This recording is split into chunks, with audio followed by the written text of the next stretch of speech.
Assalamualaikum warahmatullahi wabarakatuh.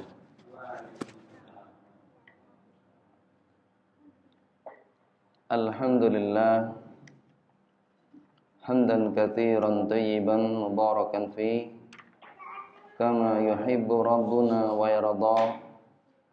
Asyhadu an la ilaha illallah wahdahu la syarika lah wa asyhadu anna Muhammadan abduhu wa rasuluhu sallallahu alaihi wasallam.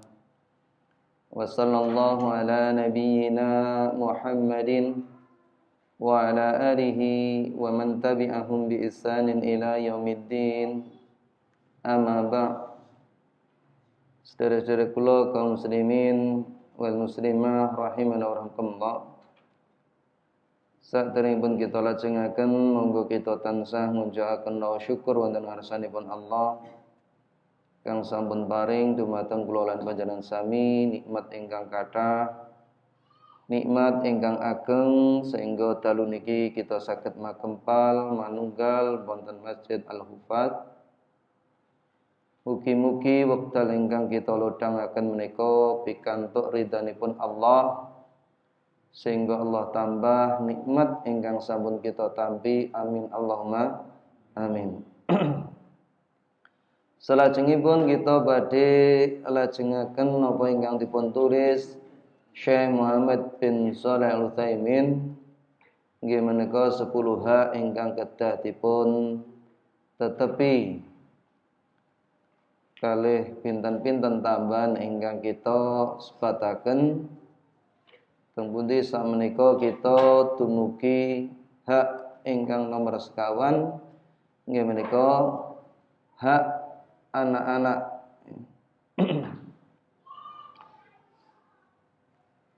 Napa ingkang sampun kita sebataken menawi kita runut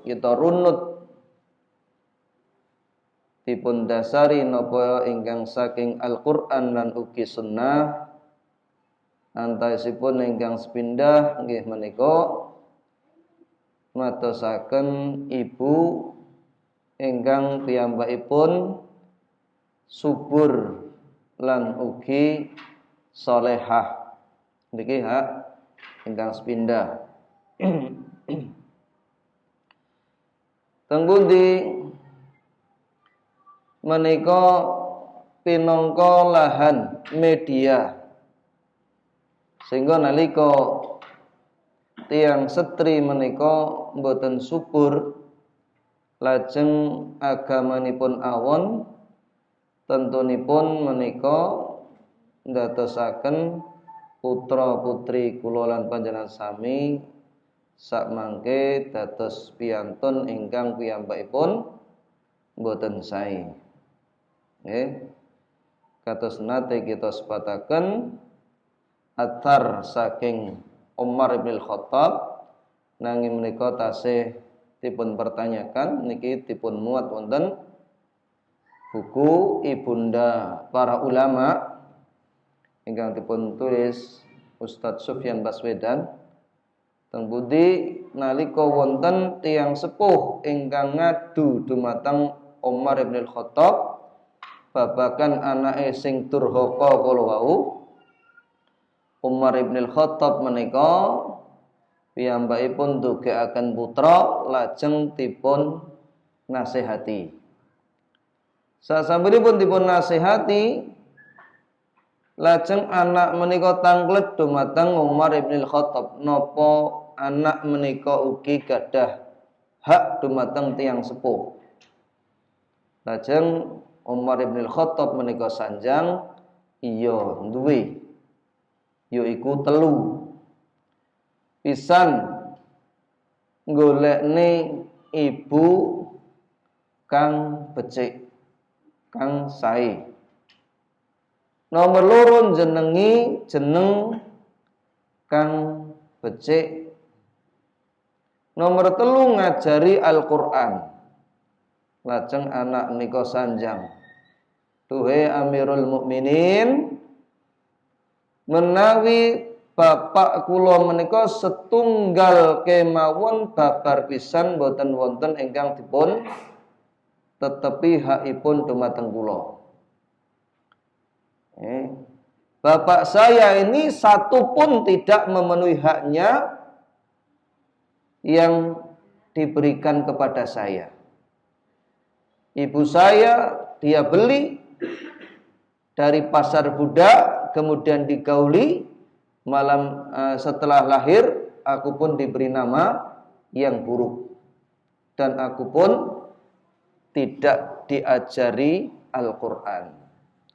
Maka Umar bin Khattab ini pun marah sehingga mengusir orang tua tersebut. Engkau durhaka kepada anakmu sebelum anakmu durhaka kepadamu. Ini dampak kalau kita tidak mencarikan seorang ibu yang solehah. Yang kedua, gembira dengan kelahiran anak, baik laki-laki maupun perempuan. Tidak seperti orang Quraisy, orang jahiliyah dahulu. Nek anake lanang mbungai, ning nek anake wedok mencereng nesu. Ini disebutkan Allah Subhanahu wa taala dalam surat An-Nahl 16 ayat 58 59. Wa idza busyira ahadum bil unta dalla wajhuhu muswaddan wa huwa kadhib. Menawa dheweke dikabari utawa oleh kabar anake kena wadon, banjur praupane kono mau murah-murah, padam merah, padam karena sangat marah. Menika. Salajengipun ingkang nomor 3 nggih menika maringi nami ingkang sae. Jadi anak kula lan panjenengan sami itu hendaknya diberi nama yang baik. Nama yang baik diantaranya adalah nama para nabi dan rasul. Kemudian nama orang-orang soleh, baik laki-laki maupun perempuan. Itu yang kita harus menamakan. Mula anak kula nggih berusaha untuk seperti itu. Ibrahim, Musa, kemudian Asia bintu Muzahim, istri Fir'aun yang dijanjikan rumah di surga. Kemudian gandeng nomor sekawan niki kembar, maka nama sahabiyah Asma Arwa. Nomor 6 niki Muhammad. Kula kinten sampun nggih, jedul melih. Namine Ahmad. Berarti pinten niku? 7 yang tidak ada 2. Jadi jenengan kula weling-weling niku ndak usah khawatir punya anak banyak, ndak usah takut. Kemudian memberi pendidikan yang benar. Ini penting sebagaimana yang disampaikan Syekh di sini akan memberikan pendidikan agama dan akhlak. Kalau kita runut dalam Al-Quran dan Sunnah, maka kita akan dapatkan. Yang pertama diantaranya diajarkan masalah akidah. Masalah akidah. Berdasarkan apa yang disebutkan Luqman kepada anaknya. Ya bunayya la tusyrik billah inna syirka la dzulmun adzim. Luqman 31 ayat 13. Wahai anakku, janganlah engkau menyekutukan Allah. Sesungguhnya menyekutukan Allah itu adalah kedzaliman yang besar. Rasulullah juga mengajarkan kepada anak paman beliau, yaitu Ibnu Abbas. Sebentar lagi Nabi SAW juga mengajarkan kepada sahabat Jundub bin Abdullah radhiyallahu anhu apa yang beliau ceritakan, bahwa kita dahulu itu masih anak-anak yang menginjak balik, maka Rasulullah mengajarkan keimanan kita sebelum Al-Quran. Setelah itu beliau mengajarkan Al-Quran, fazdadna bihi imanan, maka bertambahlah keimanan kami. Hadis riwayat Ibnu Majah disahihkan oleh Syalbani. Kemudian juga diajarkan tentang ibadah. Wa'mur ahlaka bis-sholati wastabir 'alaiha. dan perintahkanlah keluargamu untuk mengerjakan sholat dan bersabarlah kamu dalam mengerjakannya. Surat Toha 20 ayat 132.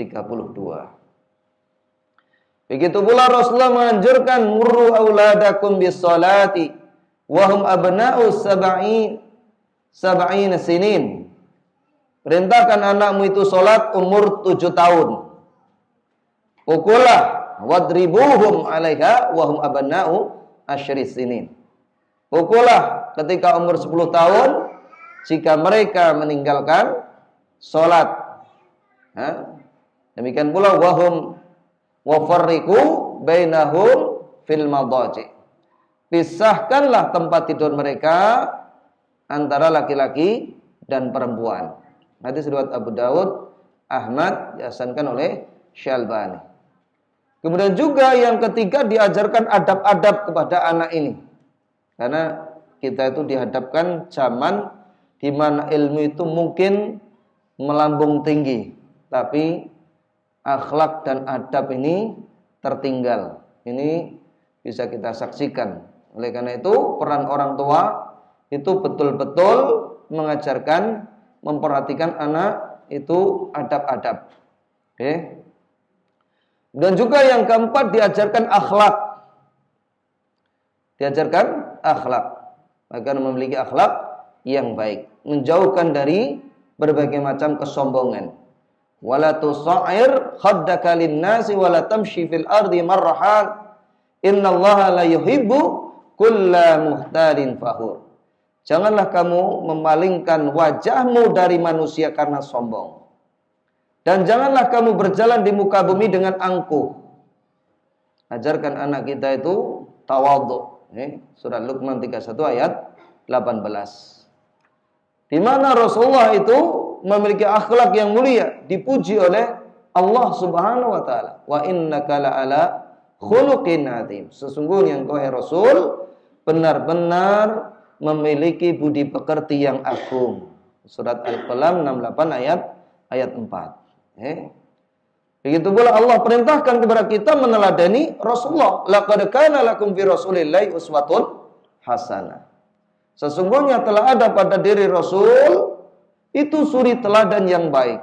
Oleh karena itu Ibnu Katsir menyebutkan ayat yang mulia ini merupakan dalil pokok yang paling besar, menganjurkan kepada kita agar meniru Rasulullah SAW dalam semua ucapan, perbuatan dan sepak terjangnya. Bisa dilihat dalam tafsir Ibnu Katsir surat Al-Ahzab 33 ayat 21. Jadi ajarkan akhlak kepada anak. Kemudian kelima, ajarkan ilmu-ilmu yang bermanfaat. Kemudian yang kelima poin, kalau jadi poin yang keempat itu berisi mengajarkan ilmu itu ada 5 poin. Sekarang poin yang kelimanya yaitu memberikan keteladanan yang baik dari orang tua. Jadi peran orang tua itu betul-betul dibutuhkan anak. Karena Rasulullah menyebutkan ma min mauludin illa yuladu 'alal fitrah fa abawahu yuhawidani aw yunasiranihi aw yumajjisanihi. Tidaklah setiap anak itu kecuali dia dilahirkan di atas fitrah. Maka bapak ibunya lah yang menjadikan dia Yahudi atau Nasrani atau Majusi. Hadis riwayat Bukhari dan juga Muslim. Ini menunjukkan peran orang tua itu sangat besar di dalam menentukan kepribadian anaknya ini. Selain dari lingkungan, teman, dan juga pendidiknya. Ini betul-betul dibutuhkan. Jadi kita tidak cukup memberikan materi, tidak cukup, harus memberikan keteladanan. Kemudian yang keenam, ini menempatkan pendidikan di tempat yang benar. Ini harus kita perhatikan. Anak kita ini jangan sampai keliru di dalam menempatkan pendidikan. Pada asalnya Sebagaimana disebutkan Allah Subhanahu wa taala, ya ayyuhalladzina amanu qu anfusakum wa ahlikum nara. Wahai orang-orang yang beriman, peliharalah dirimu dan keluargamu dari api neraka. Ali bin Abi Thalib itu menafsirkan, menjelaskan ayat di atas, maknanya yang dimaksud ialah didiklah mereka dan ajarilah mereka. Menurut tafsir Ibnu Katsir, surat At-Tahrim 66 ayat 6. Namun ketika orang tua tidak mampu mendidiknya, maka diserahkan di pondok, di sekolahan, hendaknya ditempatkan tempat-tempat sekolah yang baik. Karena kita saksikan sendiri dewasa ini banyak sekali di tempat-tempat pendidikan justru merusak akhlak anak ini. Di mana di situ diajarkan menari, gitu, diajarkan menyanyi, karaokean, diajarkan musik, kemudian juga menghafal sejarah fiktif, kisah-kisah perwayangan, kisah-kisah Mahabharata dan lain sebagainya. Melarang mereka memakai jilbab dan membiarkan membuka aurat. Bahkan tidak sedikit kita saksikan berapa kali berita yang beredar di hadapan kita. Anak-anak wanita itu dihamili dengan pendidiknya sendiri. Apa kita tidak miris? Maka orang tua betul-betul harus menempatkan anak di tempat pendidikan yang tepat. Diketahui karakter guru-gurunya itu memiliki akidah yang benar, akhlak yang baik. Kalau kita mengacu pada kitab Al-Muallim Al-Awwal, qudwah likulli muallim wal muallimah, yang pokok bagi seorang guru, buku yang judulnya ini, khutbah teladan bagi seorang guru dan juga laki-laki maupun perempuan. Di situ disebutkan diantaranya guru yang baik itu ikhlas. Yang kedua jujur. Yang ketiga selaras antara ucapan dan perbuatan. Ini yang sulit. Banyak sekali kan gajah diblangkoni, napa Pak? Iso kojah ra iso nglakoni. Kan kathah seperti itu, gitu. Jargoni. Maka dibutuhkan yang selaras. Yang keempat, bersikap adil terhadap murid-muridnya. Ra kok sing wae diprioritaske, sing orang wae disisihke. Ini jangan sampai. Dan juga berakhlak dengan yang terpuji. Dan yang keenam, tawadhu, tidak menyombongkan diri. Karena banyak guru yang sombong kan.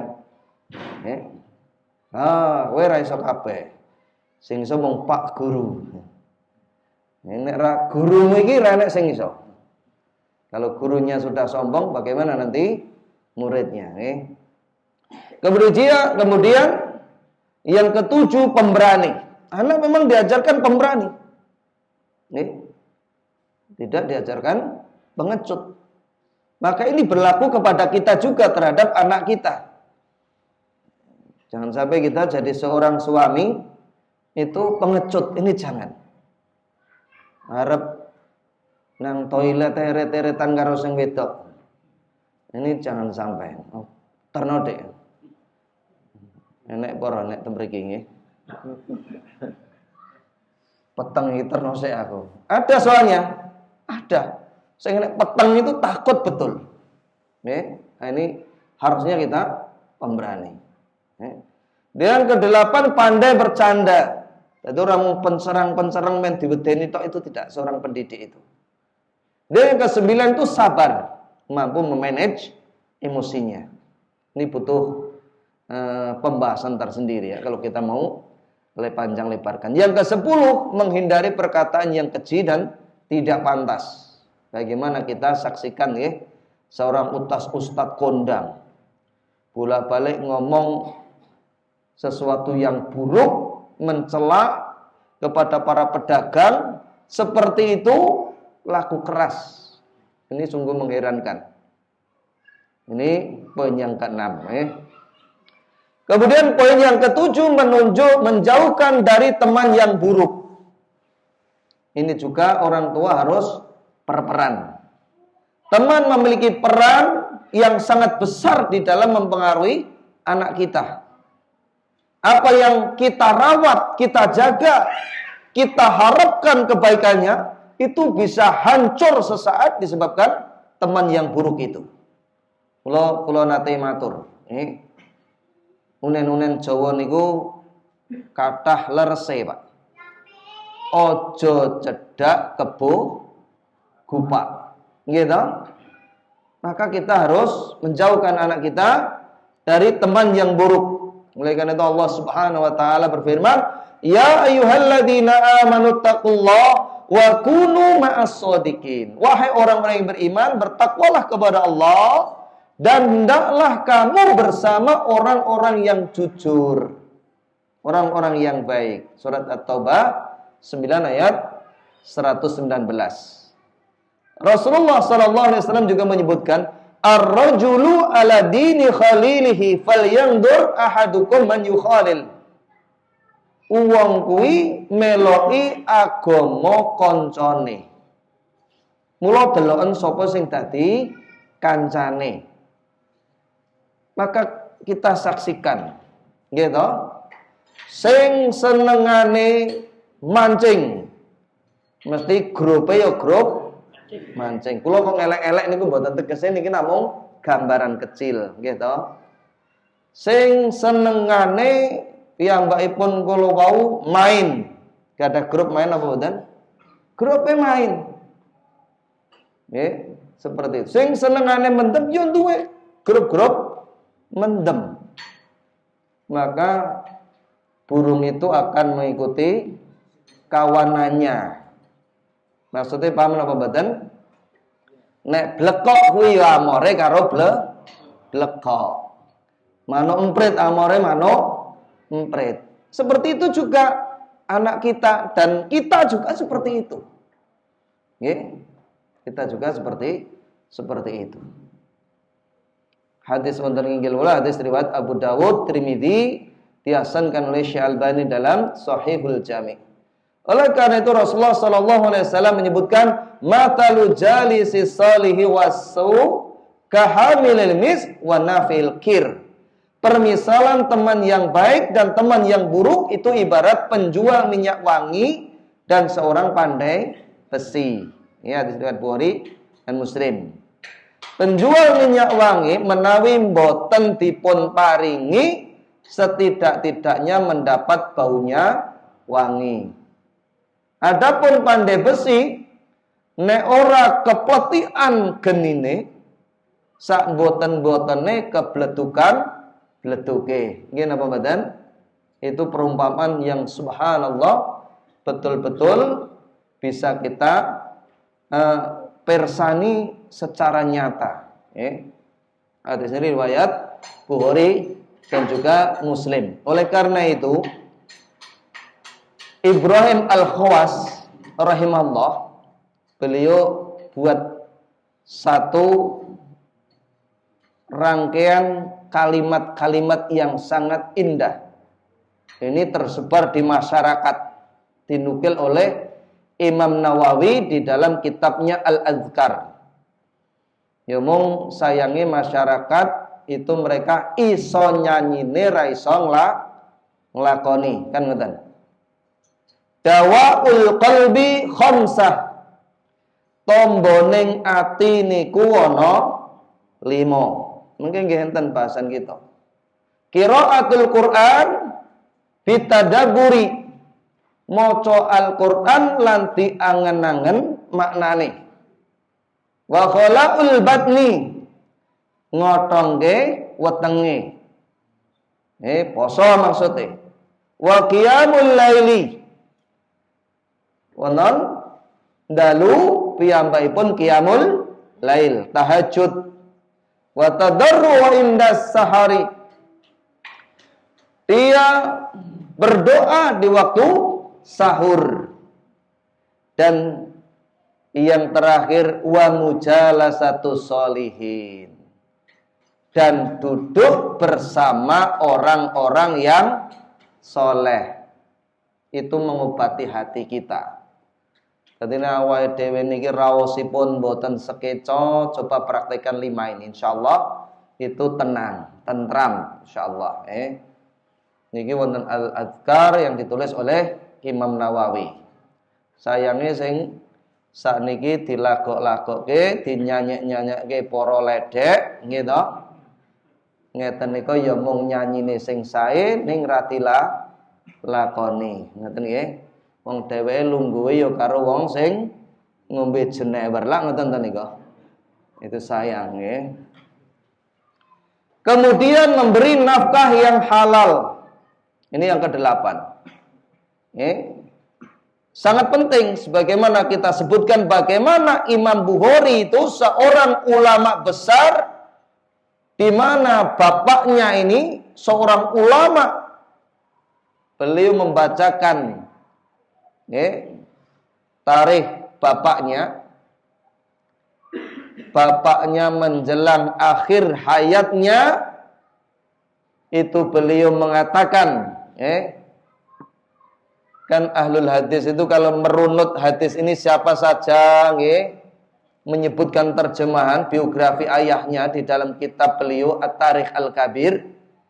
Begitu pula Al-Hafidh Ibnu Hibban dalam kitab Ats-Tsiqat. Ayah Imam Bukhari ini dikenal seorang yang bertakwa dan sikap wara'.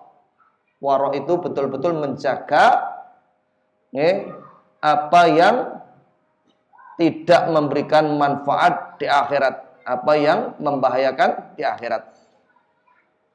Di mana beliau mengatakan la a'lamu min mali dirhaman min haramin wala dirhaman min syubhatin. Aku tidak mengetahui satu dirham pun hartaku dari yang haram dan juga yang syubhat. Ini dicantumkan Imam Adz-Dzahabi di dalam kitabnya yaitu Syiar Alam An-Nubala. Oleh karena itu orang tua itu betul-betul harus memperhatikan apa yang diberikan kepada anaknya. Oleh karena Allah Subhanahu wa taala berfirman, "Ya ayyuhan nas, kulu mimma fil ardi halalan thayyiban wa la tattabi'u khutuwati syaitan, innahu lakum aduwwum mubin." Wahai manusia, makanlah olehmu dari apa yang halal di bumi ini. Ya. Dan janganlah kamu mengikuti langkah-langkah syaitan. Sesungguhnya syaitan itu adalah musuhmu yang nyata. Untuk surah Al-Baqarah, surah yang kedua ayat 168. Ya. Kemudian Rasulullah juga menyebutkan la yatiyanna 'alan nasi zamanun la yubalil mar'u bima akhadha mal amin halal amin haram. Akan tiba satu zaman di mana seseorang itu tidak lagi memperhatikan apa yang dia dapatkan dari hartanya. Apakah itu halal ataukah haram? Hadis riwayat Bukhari. Ketinggalan zamane pun dugi zamane awake dhewe niki Pak nggih. Soalnya semboyane tiang niku kan niku semboyan yang rusak. Halah sing haram angel golek sing halal. Seperti itu kan? Jadinya seakan-akan ucapan ini benar. Nek kesempatan ya diles. Maka ini tidak benar. Allah itu menjamin rezeki kita yang halal itu sudah dijamin oleh Allah Subhanahu wa taala. Wa ma min dabatin fil ardi illa Allahi rizquha. Tidaklah ada makhluk di muka bumi ini kecuali Allah telah jamin rezekinya. Jadi kita nggak perlu khawatir, nggak perlu. Cemas boleh, tapi yakin Allah sudah menjamin rezeki kita. Wonten surat Hud 11 ayat 6. Kemudian yang ke-9 ini masuk ke pembahasan Syekh, kita bacakan dulu. di mana hendaknya orang tua bersikap adil kepada anak-anaknya. Termasuk hak anak-anak adalah orang tua tidak membedakan di antara mereka satu sama lain dalam pemberian. Tidak boleh memberi sesuatu kepada sebagian anak sementara yang lain tidak diberi. Niki jangan sampai. Itu merupakan kezaliman. Dan Allah tidak menyukai orang-orang yang zalim. Hal itu akan mengakibatkan anak-anak yang tidak diberi akan menjauh. Dan menyebabkan permusuhan di antara mereka dengan anak-anak yang diberi. Jadi efeknya bukan hanya kepada orang tua, akan kembali kepada orang tua saja, tetapi efeknya ini juga akan mengenai di antara mereka. Anak sing digemateni niki anak sing diketing, anak sing diwehi apa-apa nyah-nyoh burak-burak sing siji disekeng umpamane, maka ini akan menyakitkan anak tersebut. Oleh karena itu Allah Subhanahu wa taala berfirman, wa aqsitu innallaha yuhibbul muqsitin. Berlakulah adil, sesungguhnya Allah itu menyukai orang-orang yang berlaku adil. Surat Al-Mumtahanah 60 ayat 8. Semakna ini dengan ada di surat Al-Hujurat juga 49 ayat 9. Allah juga berfirman, innallaha ya'muru bil adli wal ihsan. Sesungguhnya Allah menyuruh kamu berlaku adil dan berbuat kebajikan. Wonten surat An-Nahl 16 ayat 90.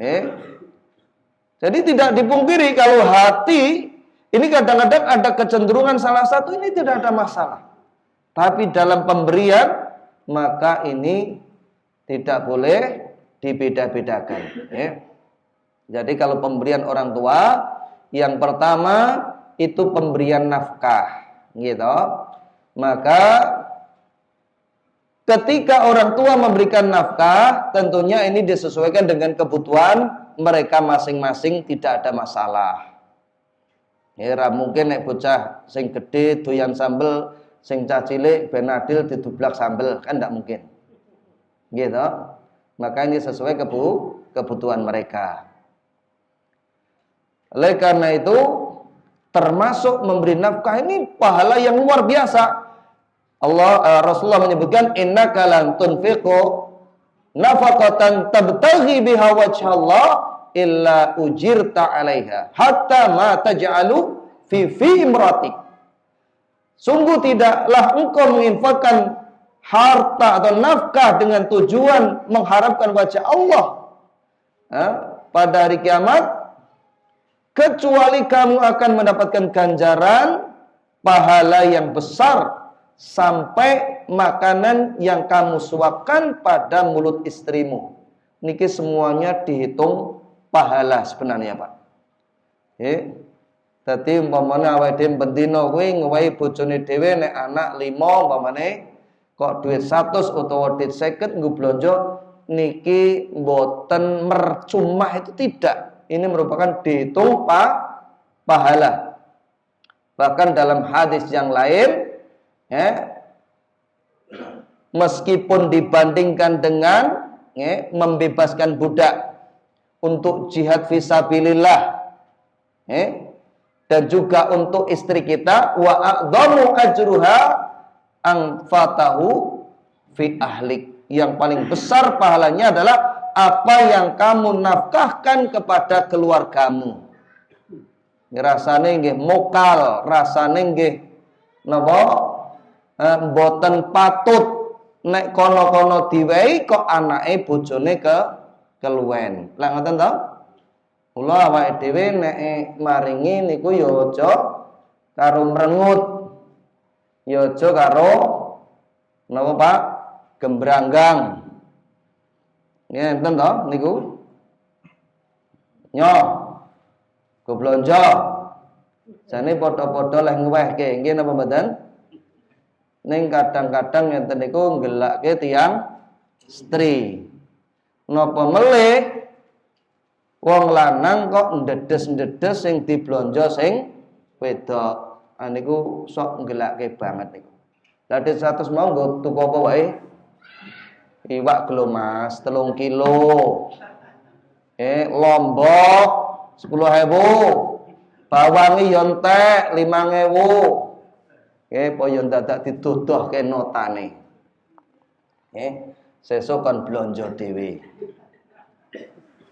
Mburi ketoke cocok Pak niku. Napa nggih enten, Bu? Enten nggih. Nggih, enggak apa-apa. Yang dulu biarlah berlalu. Yang sekarang sudah mengaji insyaallah tidak. Jangan sampai istri kita itu hidup dengan kita koyo encik-encik ri itu jangan. Buatlah mereka itu tenang, buatlah mereka itu tentram, buatlah mereka itu tidak berpikir tentang hal itu. Mas berhasil entek, oh yo gampang kuwi. Seperti itu rakyat tang awake dhewe sing mumet ndak apa-apa. Memang tanggung jawab kita. Ngoten toh? Apa mboten siap? Siap mboten? Siap, kita harus seperti itu. Blonjo Mas, oh ya. Nek kowe iki ra takon mikir blonjo. Pokoke duit cemawis. Ora akeh ning enek. Seperti itu. Ndak apa-apa, kita beri ketenangan istri kita. Lah wis nyambut gawe padha karo 24 jam nek gawe mumet. Mereka juga tidak mendapatkan gaji, napa gaji mboten jenengan? Saya kekelan mawon niku. Tandane cocok ngeten niku. Maka kita harus longgar kepada istri kita. Itu semuanya akan dihitung infak. Ini nanti ada pembahasan tersendiri hak seorang istri, nggih. Kemudian pemberian hibah, hadiah. Nah, ini yang dibahas Syekh di sini. Sebagian orang tua mengistimewakan sebagian anak dari lainnya dengan mengkhususkannya pemberian dengan alasan bahwa anaknya tersebut berbakti kepadanya dan memperhatikannya melebihi yang lainnya. Niki gemati, niki manut, maka dia jor-joran, kan seperti itu. Kemudian hal tersebut tidak dapat dijadikan alasan untuk membedakan perlakuan kepada anak.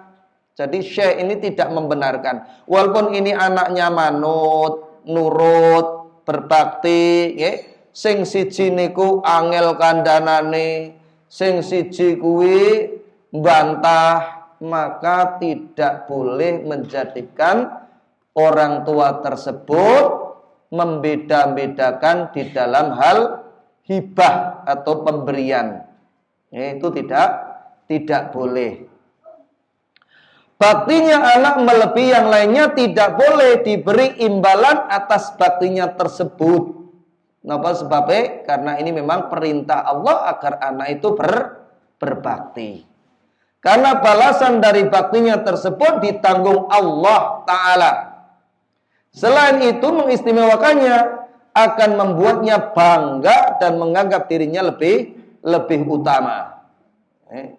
Dan anak lainnya akan menjauh dan semakin durhaka. Kadang-kadang nek tiang sepuh niku nek pilih kasih niku ndadosaken sanese menika tebih. Nggih. Anak iki anak ragil, umpamane kan ngeten niku to. Niku wong tua oleh mencurahkan semua kepada anak tersebut, maka ini hendaknya harus dibuat yang adil, nggih. Kemudian kita tidak tahu, bisa jadi ada perubahan keadaan. Anak yang dulu berbakti berbalik menjadi durhaka, kan ngeten kathah niku. Kemudian kita tidak tahu, bisa jadi ada perubahan kepada anak. Anak yang dulu durhaka menjadi anak yang berbakti, kan ngoten. Karena hati seseorang di tangan Allah, dia membolak-balikannya sesuai dengan kehendaknya. Oleh karena itu Rasulullah SAW, di mana pada dasarnya pemberian hibah, hadiah, ini ulama berbeda pendapat. Ada yang menyuruh agar disamakan dengan warisan. Nek warisan pripun, Pak? Wong lanang mikul, wong wedok gendong, kan ngoten? Perempuan 1, laki-laki 2. Tapi pendapat yang kuat itu adalah dalam pemberian hibah itu sama di antara laki-laki dan perempuan. Pendapat kedua inilah yang lebih kuat. Sebagaimana didasarkan sebuah athar dari sahabat Nu'man bin Bashir, beliau radhiyallahu anhu berkata, "Tasaddaqa alayya abi bi ba'di malihi." Faqalat ummi Imrah bint Rawaha, "La arda hatta tushida Rasulullah sallallahu alaihi wasallam." Bapakku kepingin bersedekah kepadaku dengan sebagian hartanya. Kepada Nu'man ini.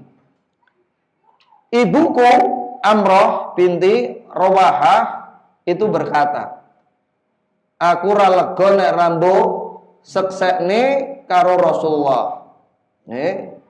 Maka bapaknya pun kemudian menuju Rasulullah sallallahu alaihi wasallam agar disaksikan beliau sedekahnya atau pemberiannya kepadaku. Maka Rasulullah sallallahu alaihi wasallam berkata kepada Bashir ini, Nu'man ini tasyalit, menyaksikan.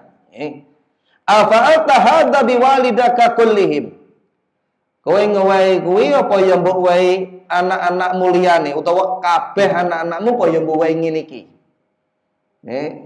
Lajeng Bashir niki sanjang qala la mboten ya Rasulullah. Ittaqullah, takwalah kepada Allah. Takutlah kamu kepada Allah. Wa'dilu fi auladikum, adillah di antara anak-anakmu, kata Rasulullah sallallahu alaihi wasallam. Faraja abi faraddatilka sedekah. Kemudian bapakku ini pulang dan mengembalikan sedekah tersebut. Jadi itu tidak boleh pilih kasih, tidak boleh. Harus adil kepada anak-anak kita. Hadis riwayat Muslim, Ahmad, Nasa'i. Oleh karena itu dalam riwayat yang lain, idilu baina auladikum fin nahl. Bersikap adillah di antara anak-anakmu dalam hal hibah, pemberian. Sebagaimana kalian menginginkan mereka berlaku adil kepada kalian dalam berbakti dan bersikap lemah lembut. Nah, dewe ingin mereka juga adil, maka kita harus adil dalam hibah. Oleh karena itu Imam Nawawi rahimahullah berkata, "Annahu yanbaghi ayyusawiya fi baina auladihi fil hibati wa yahaba li kulli wahidin minhum misal al-akhari. Wa la yufaddila wa yusawiya baina dzakari wal unsa." Hendaknya menyamakan di antara anak-anaknya di dalam pemberian dan memberi setiap orang dari mereka seperti yang lain. Ini syarah Muslim oleh Imam Nawawi. Ini harus disamakan. Kula nggih kula enten Pak, tiyang gadah pom niku kathah gitu. Anak-anake niku sekawan didumi siji-siji kabeh. Kowe bagianmu kono, kowe bagianmu kono, kowe bagianmu kono, sing sijine kono. Allahu a'lam bishawab. Ini menyesuaikan atau bersesuaian dengan apa yang disabdakan Rasulullah ini. Karena waktu itu beliau masih hidup. Kalau kinten nek Pak D ngertos nggih Pak D? Ngertos. Niku sinten tiyang niku ngertos niku gadah napa jeneng. Jadi seperti itu. Kita juga seperti itu. Anak kita harus berlaku adil. Enggak boleh kita pilih sih, itu enggak boleh. Nek siji diwai pit motor, siji ya kudu diwai kabeh. Kalau kita enggak sanggup untuk adil, maka dijelaskan kowe ya mung kena nganggo ning ora kena ngepek, seperti itu. Engko nek bapak longgar perkara didumi siji-siji gak masalah. Jadi kalau kita sing barep umpamane niku diwai lemah, digaweke omah.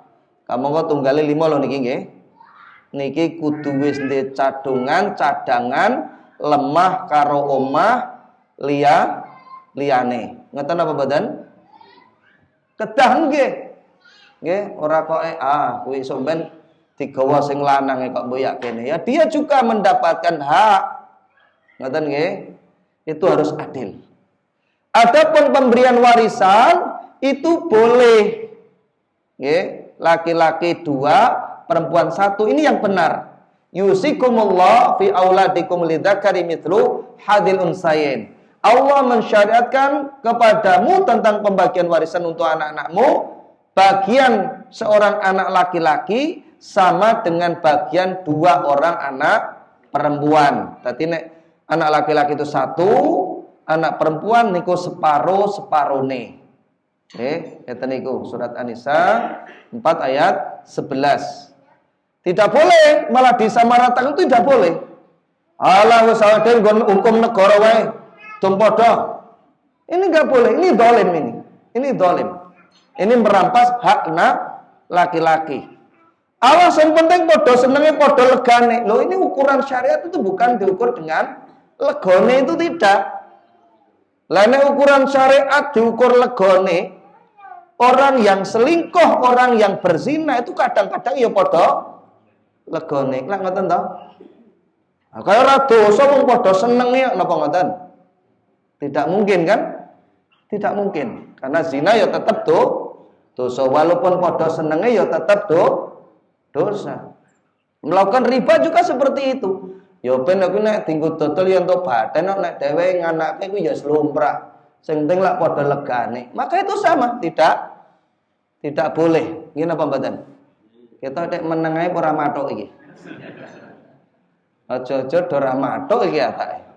Loh, saya mengatakan apa yang didasarkan dari Al-Qur'an dan juga sunnah nggih to. Riba ya tetap riba walaupun padha ridhone kan ngoten.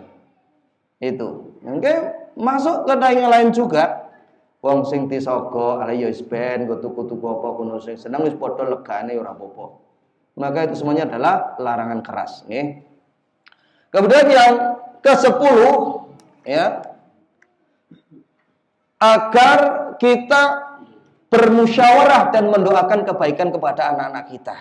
Itu harus kita musyawarah yang baik. Oleh karena itu Allah berfirman wasawirhum fil amr fa idza azamta fatawakkal 'ala Allah. Dan bermusyawarahlah dengan mereka dalam urusan itu. Kemudian apabila kamu telah membulatkan tekad, maka bertawakal kepada Allah. Surat Al-Imran 3 ayat 159. Dalam ayat yang lain wa amruhum syura bainahum. Sedang urusan mereka diputuskan dengan musyawarah antara mereka. Itu biasakan, Itu kalau ada perkara yang besar, maka kita musyawarah dengan anak kita. Ini mlumpuk kabeh. Kira-kira iki liburan iki nyang ndi? Mboten napa-napa. Aku kepengin nang Bali, Pak. Deter nyandak. Ndak apa-apa kan ngoten. Iki isone mung nang Jumuk. Ya enggak apa-apa, dimusyawarahkan. Seperti itu. Juga agar kita mendoakan kepada anak kita. Kula sampun matur, orang-orang soleh dulu itu tidak hanya memberi materi, tidak hanya memberikan keteladanan, tapi mereka juga mendoakan anak-anaknya. Robbi habli minas sholihin. Untuk surat As-Saffat 37 ayat 100. Semantan uki wonten surah Al-Baqarah 128, Rabbana waj'alna muslimaini laka wa min dzurriyyatina ummatan muslimatan lak wa arina manasikana wa tub alaina innaka antat tawwabur rahim. Ini termasuk juga doa yang sangat mustajab. Itu diantaranya adalah dakwatul walidi ala walidihi. Tungone wong tuwa marang anake, itu sangat mustajab. Ajeng riyen apa, Bang? Masuk. Adzan riyen? Nggih, monggo.